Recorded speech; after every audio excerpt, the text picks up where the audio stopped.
Est-ce qu'aujourd'hui, nous avons encore ces masques? Est-ce que nous avons encore ces reliques? Est-ce que ces reliques ont encore de la valeur dans notre pays? Et ça existe où? Oui, Papa Total Bekale, vous soulevez une problématique qui me fait mal. Vous savez, moi, je suis un... Quand on parle de culture, quand on parle de tradition, tout, je me sens bien.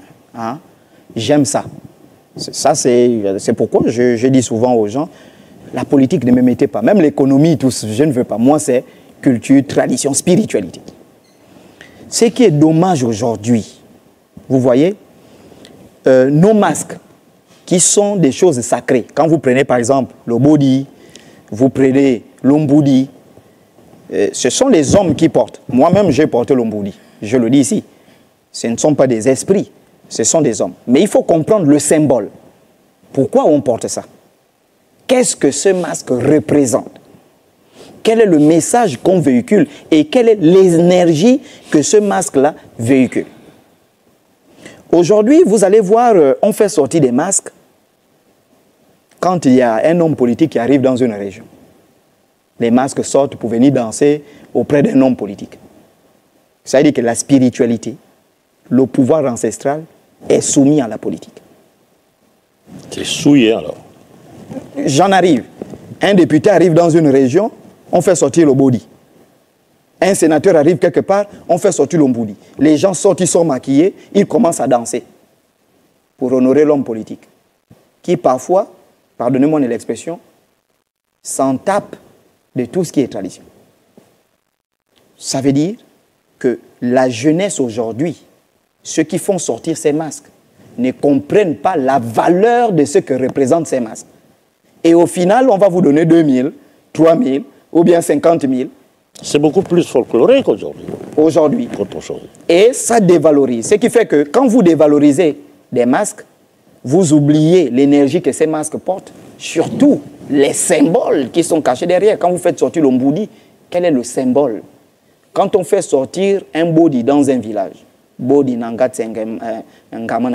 on fait sortir ce masque dans un village, il représente quoi?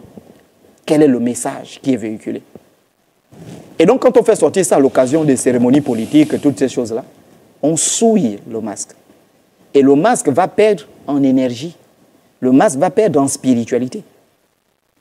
Et ce qui fait qu'aujourd'hui, on a toujours ces masques. Certains sont toujours détenteurs. Ces masques sont gardés quelque part. Mais beaucoup préfèrent ne plus les valoriser parce qu'ils se disent on ne comprend pas l'importance de ces masques-là. Pour notre culture, pour notre tradition, pour notre survie, pour nos peuples.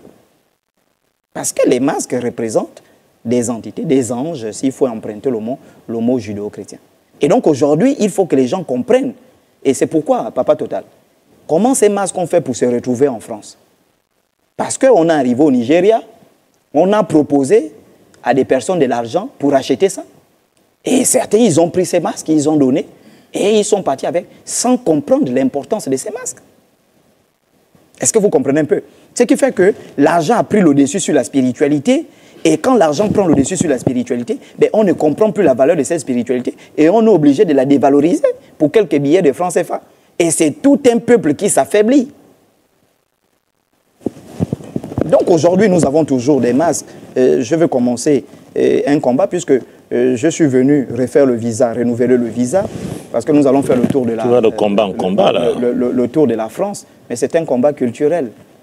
Il faut se réapproprier nos valeurs. Mon combat, il est clair. Combattre le faux et revenir à nos valeurs spirituelles. Vrai. Vrai. Si on fait, on va faire le tour de la France. Ensuite, je crois que nous avons reçu une invitation pour le Luxembourg, voilà, où on va travailler, qui est une conférence internationale, où on va travailler sur l'histoire africaine. Et les gens qui nous ont contactés nous ont dit le Gabon est absent. Le Gabon est absent, pardon, de cette conférence. Donc depuis que la conférence existe... Ça, c'est ce qu'on nous a dit. Je ne sais pas si depuis que la conférence existe... Peut-être voilà, sur le plan culturel. Sur le plan culturel, ou bien, voilà, mais on nous dit que le Gabon est absent. Et quand ils ont vu que, bon, c'est un jeune Gabonais, ils ont dit, est-ce qu'on ne peut pas t'avoir, du moins, pour venir dire quelque chose sur le Gabon? Parce que, bon, ils ont parlé du Gabon et de l'Afrique centrale qui est complètement absente. Et pourtant, c'est un puits de spiritualité. notre pays. Et donc, quand on dit on mène un combat, vous voyez, je suis très jeune pour mener de tels combats. Normalement, à mon âge, je devais être dans les boîtes de nuit. Je devais être dans les boîtes de nuit. Si on parle en termes d'âge, disons, à ton âge que tu affiches ici, oui. Mais bon, l'âge naturel. Bon, l'âge naturel, oui. Je devais m'intéresser aux petites, aller dans les bars, à la plage, toutes ces choses-là. Ouais. Mais je m'intéresse à des questions pointues que même des chefs d'État, parfois des grands hommes politiques, parfois ne se sont pas intéressés. Mais non, il faut quand même des personnes qui amènent des hommes politiques à faire attention. Un homme politique, ça ne voudrait pas dire qu'il doit maîtriser tout ou connaître tout. Je crois que tu devrais faire soit un exposé, soit un document, soit une revue, là où tu expliques tout et tu fais des propositions également. Non, mais déjà, on voit ce que nous sommes en train de mener. Mais c'est difficile à serrer. Hein. Oui. On a parlé ce soir, les gens ont suivi, et puis bon, maintenant, s'il y a quelque chose à lire, oui, c'est plus important bon, moi, je pense plus académique. Je ne t'apprends rien. Oui, tu es un vrai. Académicien. Oui. C'est plus académique. Voilà. Donc, moi je pense, pour revenir sur ce que nous sommes en train de dire, vous voyez, par exemple, je parlais du masque Nguil, qui est détenu par des Blancs, voilà, toutes ces choses-là. On a plusieurs masques qui sont détenus. Mais donc, on s'est dit, pour revenir à la question que vous avez posée, quel est le sens aujourd'hui de ces masques-là, toutes ces reliques-là? Mais ce sont des reliques aujourd'hui qui sont dévalorisées, parfois même par les détenteurs de la culture eux-mêmes, parce que beaucoup ne comprennent pas le sens. Ils ne savent pas de quoi voilà, ils ne savent pas de quoi il s'agit. Mais je peux vous rassurer, Papa Total Bekal, je ne vous dis rien. Vous avez fait le tour de l'Europe. Mais quand vous arrivez en Europe, les Africains sont plus impliqués dans notre spiritualité par rapport à ceux qui sont en Afrique. Tout à fait. Et c'est quand même curieux. Et c'est quand même curieux. Est-ce qu'il faut attendre qu'on aille en Europe pour se dire... Ou bien c'est la précarité qui fait en sorte qu'on regarde un peu... Ou bien peut-être le fait d'être ici et puis on ne prend pas conscience de ce que nous sommes. Je ne sais pas où nous sommes dans une bulle et puis on ne prend pas conscience. Mais là-bas, ça va vous amuser. J'ai reçu des enfants des pasteurs. Ils sont venus me voir. Que chocolat, bon, moi, mon père, c'est tel pasteur, tu le connais? Je dis oui, c'est tel pasteur. Au Gabon, voilà. Ben, moi, il est faux, hein, je te dis clairement. Bon. Donc, vous imaginez, quelqu'un, enfant de pasteur, vient te dire que moi, mes ancêtres m'appellent. Écoute, moi, depuis petit, j'allais à l'église pour lui faire plaisir. Mais mes ancêtres m'appellent. Je sens la terre m'appeler, je sens. Et puis, moi, les choses des églises, là, je ne suis pas dedans. Et on discute, moi j'ai ri, je dis, mais c'est pas possible, comment tu peux parler? Il dit, non, papa est faux. Non, l'église n'est pas fausse en tant que telle, à partir du moment où tu dis que tu combats les faux pasteurs, dont il y a les vrais. Oui, les vrais, c'est ceux qui élèvent les bœufs et les moutons dans les champs. Donc il y a les vrais aussi. Les vrais, c'est ceux qui élèvent les bœufs et les moutons dans les champs, c'est ceux qu'on appelle les pasteurs.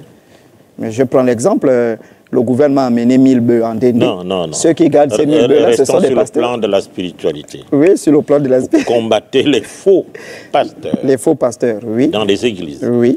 Dans ces églises, il y a quand même les vrais. Non, tous les pasteurs sont faux. Parce que le mot pasteur appartient à ceux qui élèvent les moutons. Non, mais c'est ça. Disons évangéliste. Voilà. Ceux qui élèvent les moutons. Ce sont les pasteurs. Donc, quand tu es pasteur, tu es censé élever les moutons, les brebis, toutes ces choses-là. Maintenant, si tu es dans une église en train de prêcher que Jésus revient, repentez-vous, tu es fou. C'est l'argent qui suit ces gens. Donc, pour revenir, pour ne pas s'éloigner... Non, je ne te laisse pas dire ça comme ça. Parce que toi, tu étais à l'église. Oui. Est-ce que tu poursuivais de l'argent? Ben, j'étais dans le faux, je faisais partie des faux pasteurs. Est-ce que tu n'as rien appris de l'église? Il y a un problème. C'est comme s'il y a quelque chose qui a manqué ou que quelqu'un ne t'a pas suffisamment édifié. Il y a d'autres qui veulent prier pour toi, il y a d'autres qui veulent changer un peu ta conception des choses. Et tant à l'église, il y a vraiment, tu n'as rien retenu. Bon, déjà étant à l'église, tous mes pasteurs peuvent vous dire, j'étais toujours un grand chercheur à l'église. Bon, maintenant, en matière de valeurs, c'est-à-dire ne vole pas, ne fume pas, ne bois pas le vin, l'église ne m'a rien apporté. Parce que toutes ces valeurs, je les avais déjà. L'église, en fait, si les gens vont à l'église pour ça, je dis, mais ils sont perdus. Si les gens vont à l'église pour ça, ils sont perdus. Alors là, je le dis clairement. Non, parce que l'église ne m'a pas apporté. Je suis un bantou, on a les valeurs les plus puissantes, les valeurs morales les plus puissantes au monde.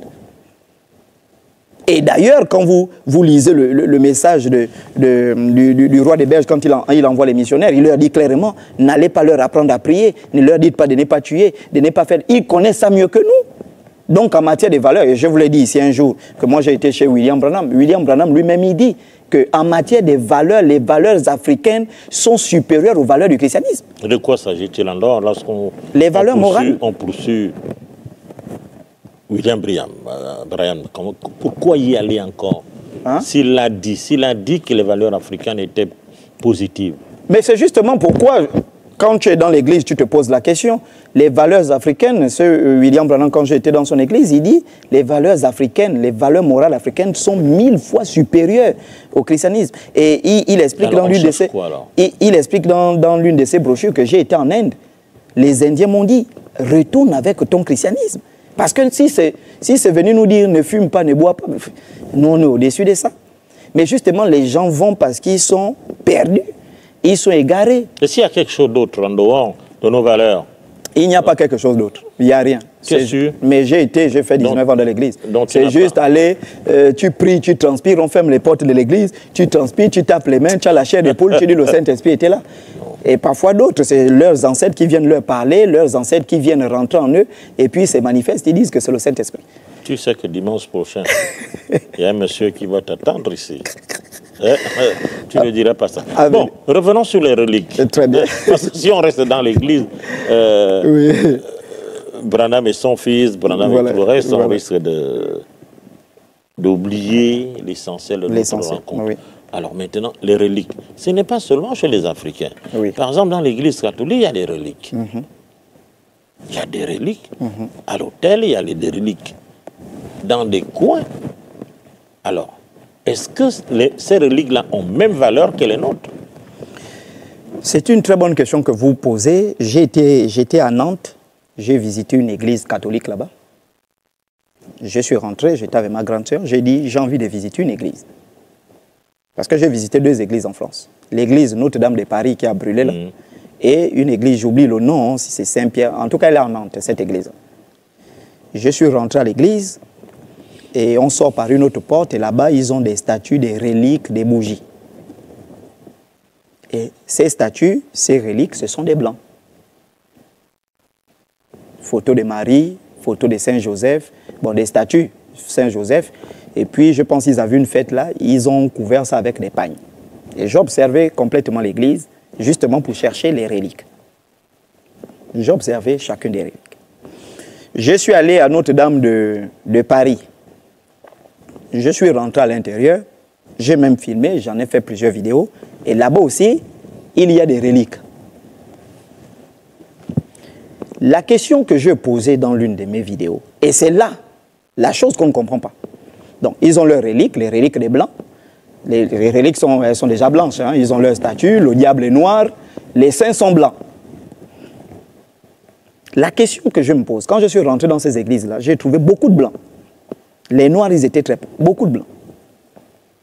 La question que je me pose, comment ces blancs ont pu faire croire à nos ancêtres africains que nos reliques, c'est le diable, pour les amener à adorer ou vénérer leurs reliques? Tu as trouvé la réponse? J'ai trouvé la réponse. Oui, donne-la nous. La manipulation. C'est-à-dire? Vous savez, quand je vois l'histoire de la colonisation du Gabon,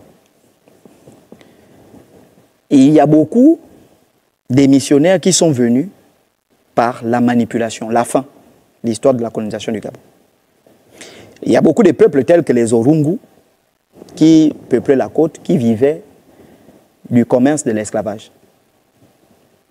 Lorsque l'esclavage est aboli ici au Gabon, dans les colonies françaises, parmi lesquelles figurait le Gabon en 1848, et on fonde Libreville, beaucoup de peuples qui dépendaient de ce commerce-là se retrouvent appauvris. Et c'est là que les missionnaires rentrent pour dire, en réalité, ce que vous faites là, ce n'est pas bon. Voici ce que vous devez suivre. Et pareillement, j'ai regardé aussi l'histoire de la colonisation de la Chine. En Chine, Jésus est détesté. Pourquoi? Parce que les Chinois étaient tués pour être convertis de force à Jésus en contrepartie des bols de riz. on disait aux Chinois, écoutez, le confucianisme que vous pratiquez, c'est le diable. Il faut adorer nos reliques. Et si tu adores nos reliques, on te donne un bol de riz. La manipulation. Donc on profite de la faiblesse de certains peuples, ou on a profité de la faiblesse de certains peuples pour leur imposer une certaine spiritualité. Est-ce que jusque-là, il n'y a pas de prise de conscience, si tel est le cas? Aujourd'hui, il y a une prise de conscience qui est d'ailleurs très massive. Et j'ai parlé tout à l'heure, ça vous le savez, vous en avez parlé. La diaspora africaine aujourd'hui, je ne sais pas si c'est le fait d'échanger de milieu, comme je vous ai dit, hein, j'ai été surpris. Et pourquoi j'étais surpris? Les gens qui nous suivent en Europe, ce n'est pas n'importe qui. C'est-à-dire que ce sont des entrepreneurs, ce sont des médecins, ce sont des chercheurs. Même jusqu'aux jeunes que j'ai reçus, ce sont des gens qui sont à Paris-Dauphine, qui font du droit, qui ont un haut niveau de rationalité, qui ont compris qu'en réalité, on a été trompés.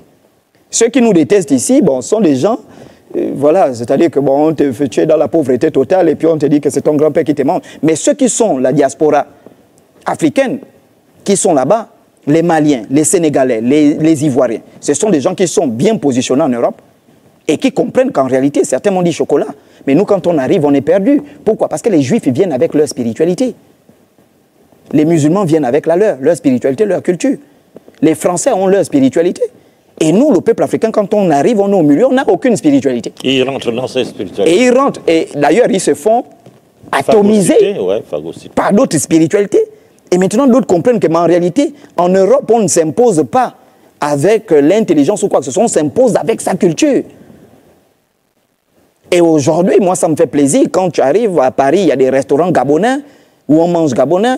J'ai été invité avant de venir par notre consul général qui organisait un repas en mon honneur et il m'a amené à Paris au 16e arrondissement et là-bas j'ai trouvé qu'on mange africain. Et des Blancs, des Africains ont réussi à imposer leur culture aux Blancs. Les Blancs viennent, ils mangent. J'ai été à Nantes également, j'ai vu un frère camerounais qui impose les feux de manioc, tout ça là. Et j'arrive, j'étais merveilleux, j'étais content, j'ai dit, mon Dieu, moi j'aime ça. Et les Blancs sont là, moi je veux le gombo, je veux... Et on doit s'imposer aujourd'hui. C'est ça la prise de conscience. Et donc aujourd'hui, si vous remarquez, vous l'avez remarqué, puisqu'on en a discuté, la diaspora est plus consciente que même ceux qui sont là. Maintenant, qu'est-ce qu'il faut faire aujourd'hui? Voilà, c'est la question que je voulais poser. Qu'est-ce qu'il faut faire aujourd'hui? Je suis arrivé en France, je ne sais pas combien d'invitations on a reçues. Plein de Blancs veulent venir s'initier à l'Iboga. En commençant par mon propre beau-frère, le mari de ma grande sœur, qui est un Blanc. Lui et ses parents disent, il doit venir ici voir les pygmées, il veut s'initier à l'Iboga.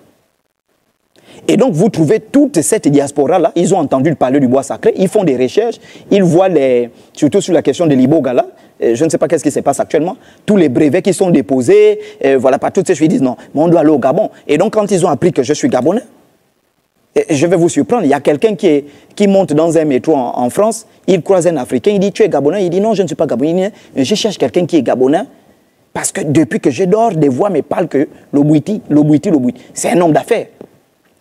Et ce Gabonais-là, cet Africain-là me contacte pour dire, chocolat, voici telle personne que je vais te mettre en contact avec la personne. Parce que lui, depuis, il ne fait que, il n'est pas en paix, on ne fait que lui parler du Bouiti, les voix lui parlent. Donc il cherche à rencontrer un Gabonais pour qu'on lui explique. Donc on lui parle Bouiti, Gabon, on lui parle Bouiti, Gabon. Donc il cherche à rencontrer un Gabonais pour pouvoir en discuter.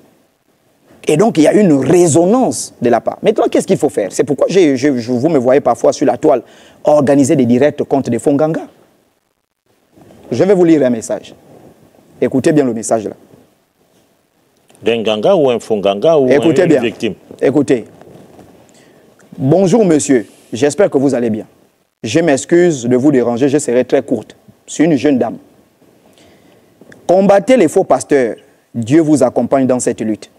Mais n'oubliez pas de dénoncer les faux misokos qui profitent de la détresse des autres pour les abuser. Je suis une jeune fille. Aujourd'hui, j'ai 21 ans. Depuis mes 14 ans, mon Bumba Yano s'est manifesté. Mais je n'en ai pas pris conscience qu'il y en a un. À l'heure où je vous parle, je me suis fait abuser par l'oncle d'un ami à Lambarena à 23h. Bon, papa total, on va ramener les gens aux sources comment avec de tels bandits. Donc, on a une jeune compatriote, elle lisait le message, à 23h. Pendant une consultation, je suis arrivé, j'ai commencé le traitement hier, je ne m'attendais pas à ce qu'on m'abuse parce que je cherche à stabiliser ma vie et mes études. Qu'est-ce qu'il faut faire aujourd'hui? Puisqu'il faut ramener les gens à la source authentique. Beaucoup ne font que m'écrire, les Ivoiriennes. Chocolat, je dois venir découvrir le Gabon. Je ne sais même pas où je vais accueillir ces gens-là. Je vais appeler les Nganga que nous avons là pour dire, bon, essayez d'aménager des places. Je ne sais pas où accueillir ces gens-là. Ils ne font que m'écrire. Chocolat, on veut. Il y a même un groupe WhatsApp qui a été créé. Donc, on est en train d'organiser des gens qui veulent venir visiter, être en contact avec cette culture. Parce que je vous assure, personne n'est pas. Ils font des recherches. D'autres écoutent des voix qui leur parlent.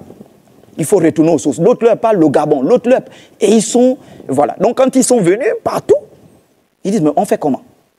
Bon, on fait comment? Est-ce qu'on va amener des gens venir se faire initier avec des gens qui ont des comportements comme ça?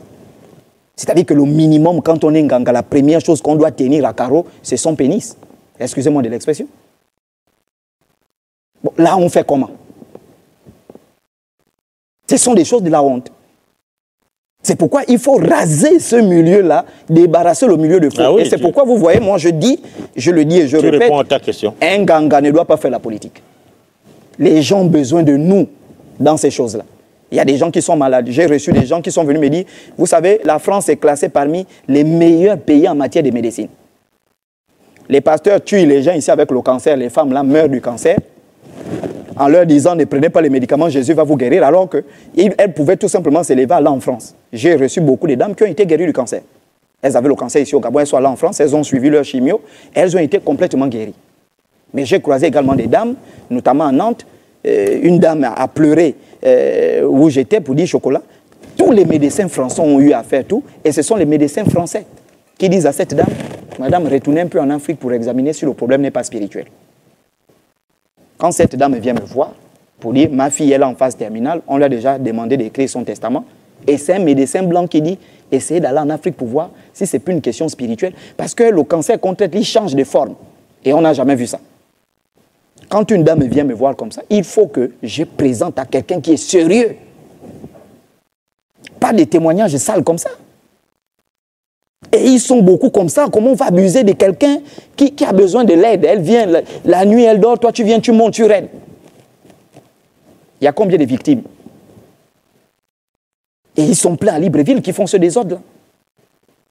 Mais ça ne donne pas envie. Et je vous informe que beaucoup même ont quitté les Marangas, beaucoup ne croient plus à notre culture, à quoi est tel comportement.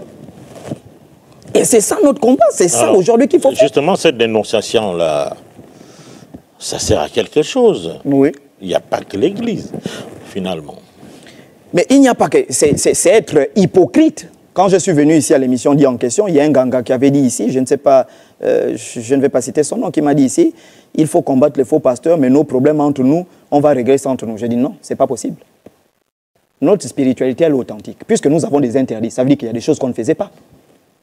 Ça, vous le savez, Papa Total. Puisque nous, on a des interdits. Nous, on n'a pas le péché, mais on a des interdits. Ça veut dire qu'il y a des choses qu'on ne fait pas. Tout à fait. Tout à fait. Donc, ça veut dire que si tu fais des choses qu'on ne fait pas, moi je vous prends un exemple. Quand j'ai été initié au Mouiri, on m'avait bastonné en tant que Ngonzi du Mouiri. Pourquoi? Parce que on était parti. Ngonzi du Mouiri veut dire. Ngonzi, ça veut dire que tu es déjà bon, quelqu'un, on va dire, un grand, voilà, dans l'initiation. Et donc, quand on nous a initiés, quelques temps après notre sortie, on est parti en brousse. Bon, c'est vrai que certains guettaient des femmes, tout ça. Mais on a parti guetter. Hein. Bon, on quittait de la brousse, on a écouté les filles en train de laver. De se laver. Voilà, bon, elles tapaient les tambours. Oui, à la rivière. Voilà, ce sont des sons, ce sont des messages. On sait que, ah, là, il y a des femmes. Et puis, on ne sait pas ce qu'elle nous a pris. On est parti guetter. Quand on est parti guetter, il y a une dame qui nous a vus le faire. Ce sont des interdits. On ne guette pas les femmes nues. C'est interdit. Et elle nous a trahis au village, on nous a amenés, on nous a fait asseoir. Bon, vous faites partie des hommes. Vous êtes partis pour passer là parce qu'au village, il y a la rivière des femmes et la rivière des hommes. Mais nous, on est passé par la rivière des femmes. On nous a dit, vous êtes passés par la rivière des femmes. Premier interdit. Les femmes, c'est là. Vous passez dans leur rivière comment? Et deuxièmement, vous partez encore guetter. Et pendant qu'ils étaient en train de parler, il y avait déjà un tas de chicottes qui étaient... bien posées. Bien posées. Quand j'ai regardé le tas des écoles comme ça, on nous a bastonné. Alors là, je vous dis, Papa Total. Et on s'en fout, il n'y avait pas des choses, oh, c'est l'enfant de tel. Non, on s'en fout de ça. On nous a frappé à un niveau pas possible. Et jusqu'à aujourd'hui, je n'ai plus jamais guetté une femme. Parce que ça veut dire qu'on avait des interdits. Il y a des choses que quelqu'un faisait, il y a des choses que quelqu'un ne faisait pas. Et donc, si on veut valoriser nos cultures au Togo, au Bénin, au Cameroun, au Congo, au Mali, valoriser ces valeurs-là, au Burkina Faso, partout, on doit d'abord nettoyer le milieu qui a été pollué. Oui, c'est-à-dire on doit être rigoureux. On doit être rigoureux. À la limite, j'ai dit au ministère de la Culture, attendez, Papa Total, je suis surpris par l'impact de la culture. J'ai discuté avec monsieur le consul qui me disait, mais Chocolat, si tu pars en Espagne, l'Espagne n'a rien. Mais eux, ils nous vendent l'histoire. Quand vous voyez la France, ils nous vendent l'histoire. C'est-à-dire quand tu parles touriste en France, tu regardes les vieux bâtiments qui datent du 11e, 12e. C'est ce qu'ils nous vendent. Ils conservent leur histoire, les Français. Ils conservent leur culture. Ils conservent leur patrimoine. Et vous qui venez de l'extérieur, vous devez vous intégrer à leur façon de penser. Mais allons-nous tous devenir Français? Non. On doit s'affirmer avec nos cultures. Donc les gens doivent aussi s'intégrer à nos cultures. Et pour s'intégrer à nos cultures, il ne faut pas qu'il y ait des gens dans nos cultures qui sont dans le biaisage. Aujourd'hui, il y a des maladies, notre médecine traite des maladies que la médecine occidentale ne trouve pas. Et si notre médecine traite des maladies que la médecine occidentale a des limites, il faut que ceux qui traitent ça soient des gens dignes. Pas ces rabaisser des petits trucs comme violer des filles, mais ce n'est pas possible. Moi, Chocolat, si je veux une femme, j'allume mon TikTok, je dis, bon, écoutez, j'ai envie d'une femme, venez. Elles vont venir en quantité industrielle. Découvrir le Moudouma. Elles vont venir en quantité industrielle au lieu d'aller dans une maison violer quelqu'un. Je vous dis, Papa Total, vous le savez, je ne vous dis rien. Mais c'est... Je ne sais pas où j'ai mes places. Les gens ont soif. À ce niveau, la dénonciation n'a pas été suffisamment faite. Oui, la dénonciation n'a pas été suffisamment faite. Des mesures n'ont pas été prises. Ouais. Parce qu'en réalité... on ne peut pas se retrouver, on accuse des Nganga, par exemple, de faire les chrétiens, les pasteurs, les faux pasteurs, de faire certaines choses. Et les Nganga font pire que ces pasteurs-là. Et on veut toujours se justifier. Mais on va amener les gens où? Toutes ces personnes-là qui me contactent, je les appelle. Là, je suis en contact avec, ça va même vous étonner, Dada, que je vous ai montré là. Il est marié à une Italienne. Vous savez ce que l'Italienne me dit? Non. Elle me dit, non, moi je dois venir manger le bois sacré, la racine. Je dis, elle dit, non, moi je dois venir manger la racine. On va lui donner les racines de Goya ou bien? Non, elle a assisté à la conférence avec son époux. Ce que j'ai expliqué, je ne sais pas qu'est-ce qui a été expliqué, mais ce que les ancêtres ont expliqué. À la fin, elle dit non, moi je dois manger. Les vacances, là, elle vient en juin. Elle a dit, je viens. Et son mari est initié? Son mari n'est pas initié. Lui aussi, il va venir manger. Mais elle-même, elle dit, vous voyez comment une Européenne dit, moi je dois venir manger le bois. Bon, je l'amène chez qui? Un violeur. Il faut recenser. Il faut recenser. Et dans nos pays africains, si les ministres de la culture faisaient leur travail, à la limite, délivrer des licences, des autorisations, en examinant ton côté moral. Voilà. Vous savez, il y a quelque chose qui m'a touché. J'ai examiné le système éducatif en Arabie Saoudite. Pour être enseignant en Arabie Saoudite, parce qu'il y a des écoles des femmes, des écoles des hommes, ils ne se mélangent pas. Il y a des hommes qui enseignent dans les écoles des femmes, mais on examine ton parcours moral. Tu dois être irréprochable sur le plan moral. Parce que il faut que le Gabon devienne une référence. Sans le savoir, aujourd'hui, on a réussi à faire connaître le Gabon partout dans le monde.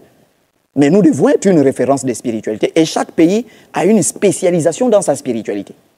Et nous, qu'est-ce que moi je quelle serait la nôtre? Les ancêtres vont nous guider et vont nous montrer le chemin. Mais il y a des pays qui sont spécialisés dans la spiritualité. Il y a moi, je prends l'exemple. Je peux aller voir un Nganga pour un problème. J'arrive chez un Nganga. Le Nganga va dire, bon, moi, ça là, je ne peux pas faire ça. Je t'envoie chez Total. Oui, ça existe déjà. Oui, ça veut dire qu'il y a des spécialités. Ouais, et en fonction de la moralité. Nous, les animistes, on peut avoir 2, 3, 4, 5 femmes. Mais on ne va pas se rabaisser des petites choses comme l'escroquerie, les trucs, les viols, les femmes, les viols, comme cette jeune compatriote. Hélène m'a dit, elle a contracté des dettes pour aller se faire traiter à Lambaréné. Elle ne sait même plus comment revenir. Je lui ai envoyé mon numéro. Si j'ai quelque chose, je vais envoyer à cette dame pour qu'elle rembourse ses dettes. Et ça, c'est pas bien. Ça me brise le cœur. Bon.